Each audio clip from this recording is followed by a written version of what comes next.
Right. I'm going to be present in this one. Smart ass.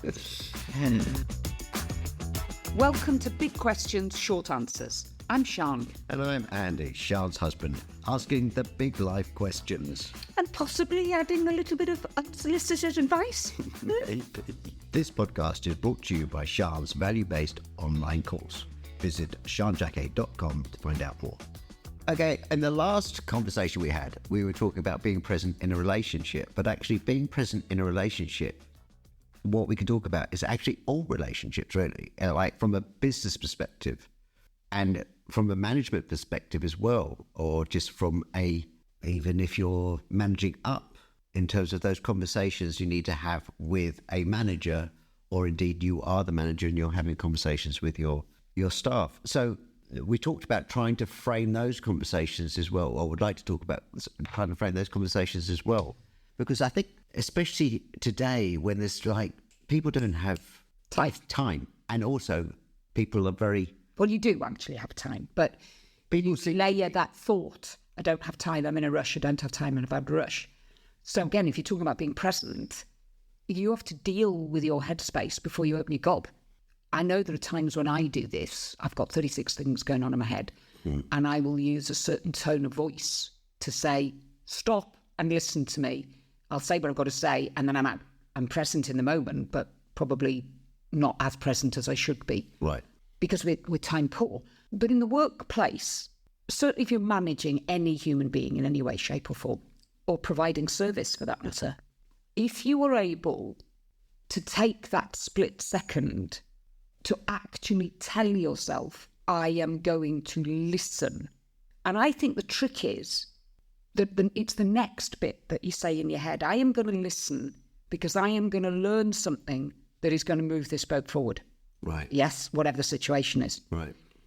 And that's actually the Willy Wonka golden ticket in this, yeah? That 9 times out of 10, if you stop and you really listen, you will see a risk, you will solve a problem, you will see it from a different angle, yes? It is perspective, isn't it, a lot of the time, because you're coming in with one perspective until... And often there's an underlying thing that you may not be aware of. Yep. And the way in which you can confirm to somebody that you are listening is by asking a question. How simple is that? Is that the question? Well, it's... Sorry. We all, more than like, we actually need to be listened to for our mental health and our sense of self. It's not an added extra if you manage human beings. It's a fundamental that the people you manage believe by the evidence of the way that you communicate with them that you are listened to. Doesn't necessarily mean you're agreed with, right? Yeah. It's a very different thing. But if you have a conversation at work, but you look, both of you, you and I have, between us, we've got 60 odd years of working under our belts. Yeah, that's fine. How many times have you had a difficult, challenging conversation, but because you believed that you were listened to, you came out feeling okay? Yeah. Yeah? Right, I've got the answer you want. Yeah. I mean, one of our kids had a chat with me and said, look, Mum, this isn't right at work, da-da-da-dee-dee-dee. And I said, look, well, speak to the managers, speak to the more senior people. I said, but don't do it in a... here's my list of things, whatever. Ask for a cup of coffee, sit down and just have a chat about it. Yeah. Because there's an art to that, yes? That you don't make everything bigger than Ben-Hur, right? Can you explain to me, this is how I'm feeling, this is what's happening for me, whatever. Anyway, long story short, given that I do this for a living, right? This particular child of ours went and had this conversation with somebody quite senior up in the organisation.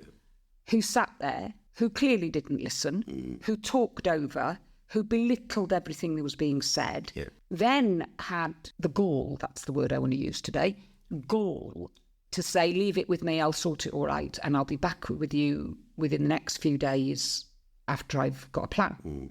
It didn't happen. Well, the first thing our child said to me when he rang me to set up a conversation was, before I tell you what was said, Mum, I don't believe a word. Right. Yeah? Right. And this happens so often. And that is exactly an example, right?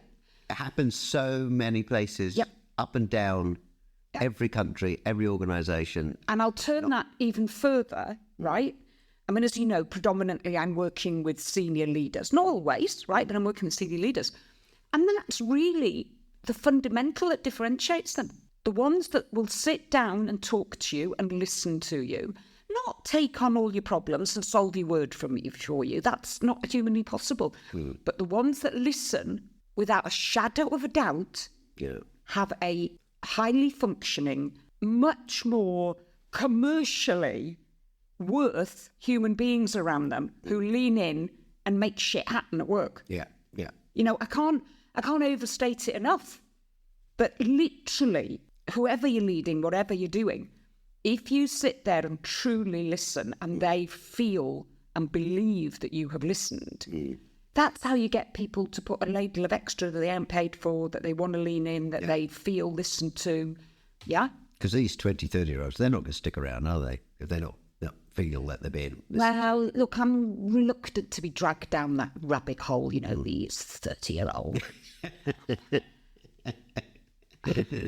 Well, they won't put up. I know 60-year-olds who can't listen. Yeah, true. Right? So it's about your emotional intelligence, and it's about how you learn to, A, find your voice, to put your hand up to ask for guidance and help, but more importantly, understanding that you might not be able to pay anybody anymore. You might not be able to promote them. You might not be able to give them the training. You might not be able to do any of the things that somebody's asking from you.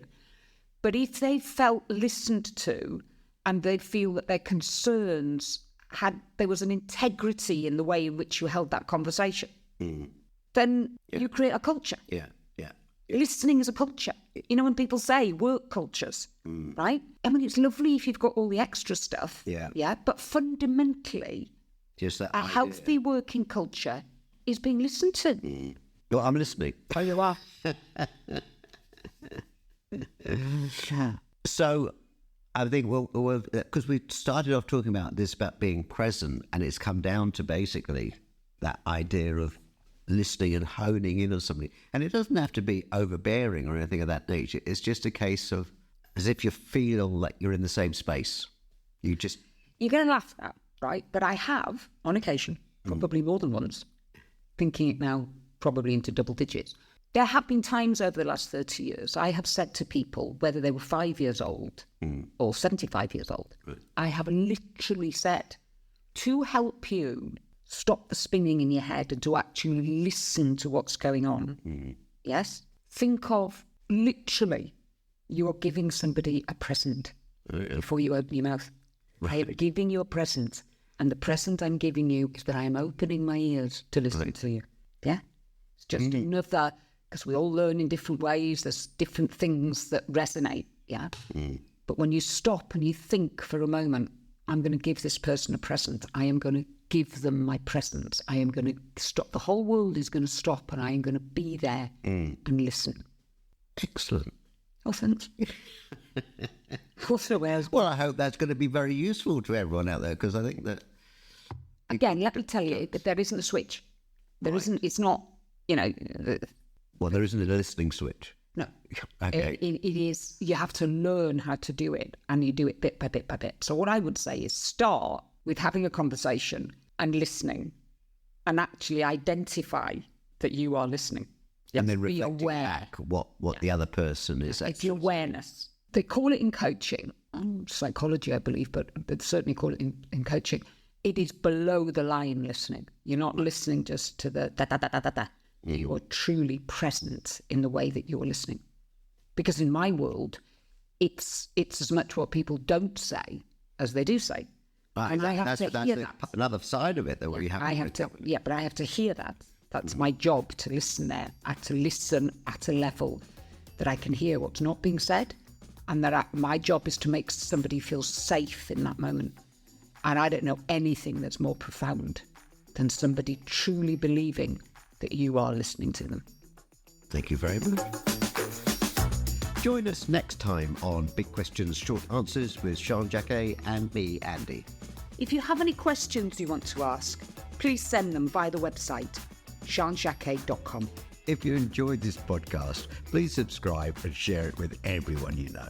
We really do appreciate you sharing 15 minutes with us.